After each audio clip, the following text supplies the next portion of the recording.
Kasako Media, tunaangazia maisha, tunaandika kesho. Asante Mheshimiwa Mwenyekiti, nashukuru sana kwa majibu mazuri ya serikali, na mimi nakiri kwamba tumeona wakipambana kutatua migogoro. Nampongeza pia hata mkuu wa wilaya wa Kigoma mjini, mzee wangu Chuachua anapambana sana. Lakini nataka nimkumbushe Mheshimiwa Waziri, katika dunia hii kuna vitu vitatu peke yake ambavyo mtu anaweza kupambana kufa na kupona: hela, ardhi na mapenzi. Hivi vitu ni vitu ambavyo binadamu anaweza kupambana kwa nguvu zake zote kwa ajili ya kutetea. Kwenye swala la ardhi, imekuwa migogoro inajirudia mara kwa mara. Ni ule mgogoro ambao mmeutatua mwaka jana, mwaka huu unajirudia. Ule mgogoro mmeutatua mwaka jana, mwaka huu unajirudia. Na mingine inatengenezwa na wataalamu wetu.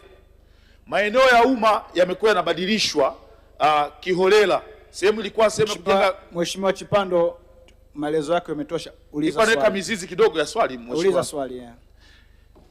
Naomba serikali inipe majibu.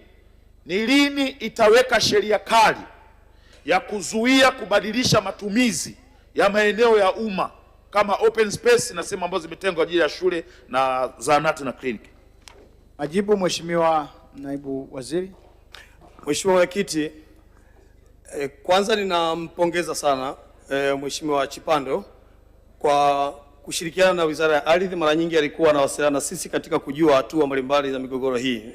Na wapongeza sana wakazi au wananchi wa Kigoma mjini kwa kumchagua mbunge mahiri na mfuatiliaji. Mheshimiwa Mwenyekiti, serikali imefanya kazi kubwa sana kwa kushirikiana na bunge hii.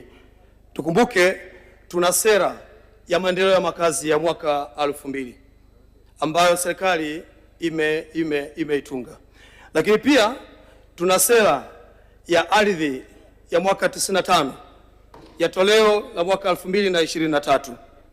Lakini pia tuna sheria ya mipango miji ambayo ni sura 355. Licha hivyo pia tuna kanuni ya sheria hii, kanuni ya mwaka 2018 na iliyofanyiwa maboresho mwaka 2023. Yote haya yamefanyika kwa sababu wanataka kusimamia sekta ya ardhi, hususan kwenye kupanga, lakini kumilikisha na hata kusimamia matumizi yake. Mheshimiwa Mwenyekiti, uwepo wa sheria hizi na sera hizi na kanuni ndiyo msingi mkubwa. Hapo tunachotakiwa ni kutoa tu angalizo kwa watu wote wanayependa kutumia maeneo ya wazi bila kufuata utaratibu. Maelekezo ya Waziri wa Ardhi yako wazi. Tutakwenda kubomoa kuanzia hatua ya kupanga kuleta matofali yako, tukikuta kwenye msingi, tukikuta umejenga bila kujali gharama uliyotumia, tutaenda kubomoa na kukuelekeza ufuate sheria zinazotakiwa. Mheshimiwa Mwenyekiti, naomba kuwasilisha. Kasako Media, tunaangazia maisha, tunaandika kesho.